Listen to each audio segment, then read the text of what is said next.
Hey guys, PJ back with Exotic Car Hacks, and today we are looking, like I told you last video, to my latest acquisition. Now, I have acquired a bunch of new cars for 2020, and I'm so excited to be sharing with you.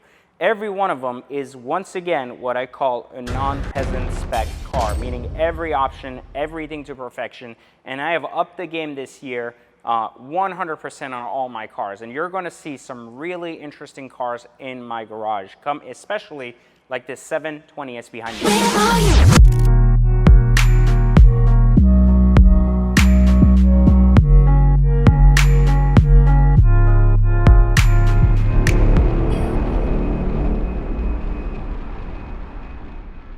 Now, you've heard me talk countlessly about how much I dislike the 720S. This is my second 720S and now my fifth McLaren, everything from two 570s, a 600 LT, and of course, my other 720s. So why is it that I dislike the 720S so much while so many people praise it and love it that much? Well, one of the key things I think that we can maybe spend a little bit of time talking about today is A, McLaren as a brand, and then B, where the 720S really fits into the photo. And then we can really look at this car and what it really means to have this particular 720S and why it's here in my garage. So the first thing we can look at is McLaren as a brand. So one of the big issues that McLaren has as a brand, if you haven't owned the McLaren, is that one, they just do a really, really bad job from a service standpoint. So their customer service, their brand management is just absolute fucking garbage. Like, this is to all of you McLaren brand managers, you're either fucking morons or you're so disconnected from your actual client base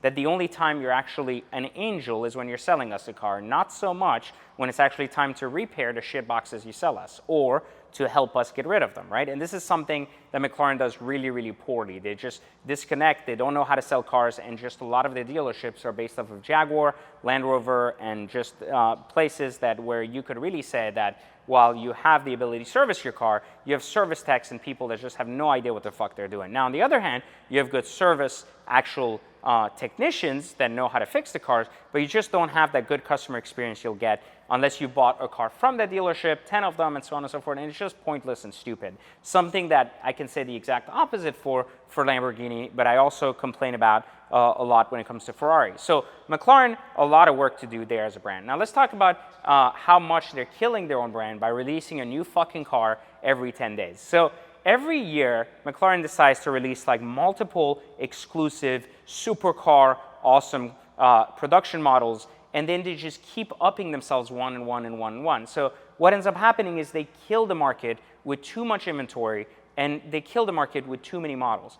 Now, you know, originally when I kind of got my first McLaren, this was still happening, and I kind of saw it coming, and I said, okay, so what they're going to do is they're going to cut back production, and eventually every one of these cars is going to be so special on its own time, right? It makes sense. Like, it'll be something special to own a 650S as much as it'll be special to one day own a 720S, even if there's a 850S, whatever the fuck it's called at that point.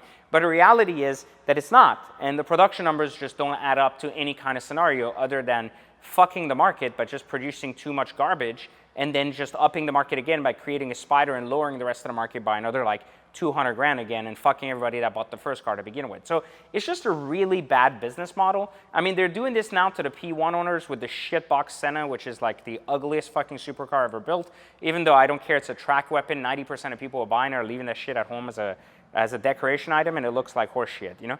So then there's the other side of it, which is, you know, the new supercars coming, they're unique, they're special, they're exciting. I think what McLaren has tried to do is really create a bespoke experience, like creating one-off models and creating less of them for like the super rich, giving people exclusivity and differences, etc. But in reality, they're really not doing that. It's just secluding the market, like killing the market by introducing too much shit, which means it won't hold value. I mean, Sennas are now selling under sticker, you know, and P1s are now back at sticker. I think you can they need to take a learning from Ferrari when it comes to the hypercar market, because Ferrari's fucking themselves too with multiple production numbers of basic, you know, 50 different models coming out each year. But one of the things I think we can learn from Ferrari in the hypercar space is that really don't introduce a hypercar but every few years. It really gives each hypercar the opportunity to appreciate and really gain a following before moving on and fucking everybody that bought one with a new model. So McLaren just hasn't learned to do that. So then let's talk about the 720S as a car. It's probably one of the fastest production cars that ever graced the earth, which is phenomenal if you like a lot of speed. And this one behind me is actually tuned to even more speed. The problem with that is that it just means that you're going to fucking die driving it. So first off, most people that buy these fucking cars aren't race car drivers. I have 2 friends that have literally totaled their cars within 3 weeks of owning them. And they were stock, so imagine when you fucking put tunes and shit on these things. It's worthless, meaning the power is unusable. You can at the most use 60% of the power on the street, which means that while you're in comfort mode, it's boring. Sport mode is great, but it's still too fast, and track mode is fucking completely useless on the street. This also means that you have power you really can't have fun with. You can only have fun with it if you're a professional race car driver, and that kind of sucks. This was one of my biggest issues when I had the 600 LT versus the 720, because the 600 LT was a much more, while it was very dangerous too, it was a much more track-friendly / street-friendly fun car to drive because the power was linear and in a way it wasn't overwhelming and it wasn't too crazy and it was usable and it was brutal fast.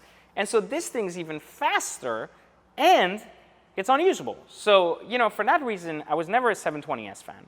Then there's the whole LaFerrari door thing, which is phenomenal. And I think it works on the coupe, and they fucked that by taking it away on the Spider. But then there's the other thing, which are the issues.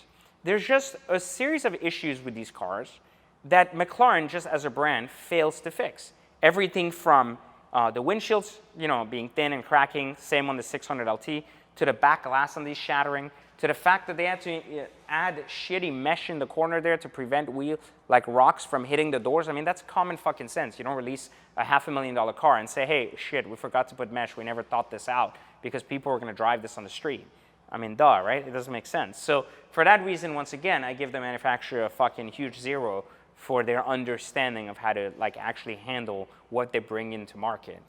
And the last thing I'll really tell you in general about the car that I really don't like, outside of the fact that it's brutal fast and which is good and bad at the same time, is also that, again, for a car that is this exciting, this special, the depreciation is garbage. We're talking about some cars selling for almost as much as $200,000 off sticker. I mean, we're talking about 18s. These cars came out in 18. We're in 2020. We're at the beginning of 2020. That means in a year and a half, people have taken 200K losses on these cars. That's like nuts. And so again, it brings me back to an exclusive car shouldn't be engaged in the same depreciation schedule as a Bentley. And this is what McLaren has done. They've created so many cars that they're depreciating just as fast as a Bentley. So for that reason, that is just about everything that is wrong with the 720S. It's just unconnected to the road. It's brutal fast. And as a brand, the McLaren brand has just sucked. But why do we still keep buying them? Because McLarens are unique in design. They're unique in what experience they offer. And while the experience isn't for everybody, the experience is very exciting when it comes to status. It's very exciting when it comes to the ability to say you have the fastest car, where most people are all about fastest cars but don't really use them. And then the other side is also that McLarens have a prestige to them that you don't get as much of with Ferrari because it's more commonly known, right? So, you know, I think for that reason, McLaren as kind of a brand has a plus to some degree, right? Because they built that over the years where the exclusivity was there. But as you can see now, it's counterproductive when the exclusivity isn't. So I think that they're actually taking what was best about McLaren and destroying it and making it very hard for others to really enjoy. So that's a big part of the issue, and that's one of the biggest issues there. Now, so as I was telling you, I just picked up the 720S, and I absolutely love this particular spec for a couple of reasons. This is a $400,000 sticker, which means that this car behind me literally was over $400,000 new. I picked it up with 3,000 miles for exactly what I said earlier. So if you're paying attention to this video, then you almost know what I paid for it, but not quite. Very close to that number. And what ended up happening here with this car is that it's a special orange. It's an MSO orange. It has all carbon options, and it was also customized a couple of ways. It's got a Novitec roof scoop. The hood is OEM, all carbon parts are OEM except the wing that is Vorsteiner. That also has the extended, much more beautiful Vorsteiner wing on it. It has the Vorsteiner carbon side skirts, and in addition to that is an audio upgrade, and in addition to that is as a tune, and it has a full rift titanium exhaust, which is absolutely beautiful and sounds incredible. So for that reason, a good friend of mine wanted to sell the car. He called me. He says, listen, I'm trying to dump my car. I'm trying to get into a Rolls-Royce Dawn. Don't worry. I didn't sell him my Dawn, which we're going to talk about on another episode. And I ended up with the 720S because I thought it would be cool to add it to the fleet for now. It's probably not going to stay with me very long because I'm not a fan of the McLaren brand as a whole, but it is a beautiful car nonetheless. It is one of the most striking examples of the car that I have yet to see. And again, the only reason it doesn't have wheels on it or isn't lowered is partially because I'm not sure if I'm going to keep it or not. But nonetheless, I bought it. I'm going to figure out what to do with it. But I wanted to kind of share it with you guys, so let's take a quick look at it. Okay guys, so here she is, 404K stickered MSO paint 720S. You can see here clearly the carbon, just beautiful carbon work everywhere from inside the headlights to the hood, to the front bumper, to the side. Every piece, including the top, we can clearly see here carbon, the carbon roof scoop, which is by Novitec and just absolutely beautiful. And again, we continue to see carbon everywhere. All carbon interior, carbon sills, forged carbon there, carbon here, carbon here, carbon here, a new Borsteiner extended carbon, carbon rear bumper. Every piece, even down to the side skirt, is carbon, which is one of the most loaded and I think the highest sticker I've personally ever seen for this car, which I think is pretty incredible. But I will tell you one thing that I had never seen on a 720S that I think is unbelievable on this. Now, this obviously did not come from the factory with a roof scoop because McLaren's 720Ss do not, but take a look at this roof scoop. It adds such a sick element of design that I think it's absolutely beautiful. It really offsets the car even more than I ever expected. It's got the right wheels, the carbon mirrors, and again, every possible option from the lift to everything else on the inside. Just take a look at how beautiful. I mean, you guys back up and look at this. Look at how beautiful this looks when the doors are open. I mean, doesn't that look like a LaFerrari for like a tenth of the money? You know, I think it's unbelievable, and I think it's just such a beautiful car that so many people, I think, fall in love with because of design more than anything else. And I think for that reason, I think it's very special in that way. But the disconnect to the road and the disconnect to the brand is just something that I think McLaren can fix over time. Even the back of the seats here are carbon fiber, which is, again, another incredible option. Everything here just works as pure carbon and is just absolutely striking to look at. So I wanted to show you guys this because I wanted you guys to understand how cool this was. You can even see it even has the option where here the engine bay is like a red, which is really, really cool. So it's got that like very deep thing. And if you look through these things here, you'll see the titanium exhaust, which really pops up and looks beautiful. So for now, a good driver for me. I'm gonna enjoy this for a couple of months at least or something, and then see if I wanna keep it or not. Maybe do wheels on it. But if you're considering a 720S, do remember a couple of tips that I can give you. Make sure to buy a very loaded car and get it for the price of a very non-loaded car. I think that's where the element of advantage is when you're gonna hack a McLaren 720S, is to buy a super load car like something like this or a 390 sticker and not pay that high dollar, meaning get the most off of sticker possible instead of buying the car at the price, meaning you're better off buying, for example, a 390 car for $260 than a 320 car for $245. And that's where you got to really look at the spread on the sticker because that's where you're going to have the most leverage and so on and so forth. There is absolutely nothing more striking than this car. I personally, if I would have spec'd this car from the beginning, would have picked a different orange. This is not the cheapest orange, but this is not one to my personal liking. I love it in the sun. I don't love it so much in the shade. There's a Papaya Spark orange that is a lot more what you would call a lot more pearlish rather than pastelish, which I think is a better option for the orange if you're seeking one. But otherwise, I mean, this is as good as a 720S gets. So take a look at it. It's a performance model, and it's absolutely incredible. So there you have it, guys. If you want more reviews like this, if you want to learn more about what cars you should buy, what options you should buy, and more, make sure you subscribe to this channel. Make sure you like this channel. And I told you, 2028, you're in for a lot of surprises. I got a lot of cars coming, and I hope you're ready for this. So we got some really cool projects coming up.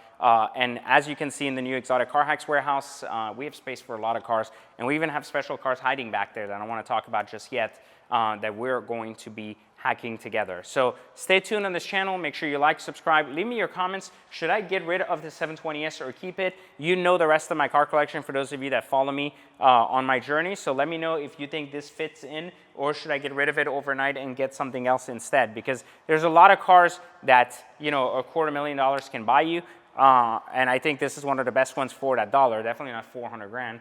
and I hope more of you are going to take advantage of the used market and actually learn to hack rather than just buy your exotics and be that sucker that lost 150K. So you don't want to be that guy that walks into the dealership and the dealer's like, these nuts, and you end up losing. So make sure you like, subscribe. I'll catch you in the next one. And for once, see, look at that. We got a painted key, which is cool, right from the factory. That's a $600 option. See you later, guys.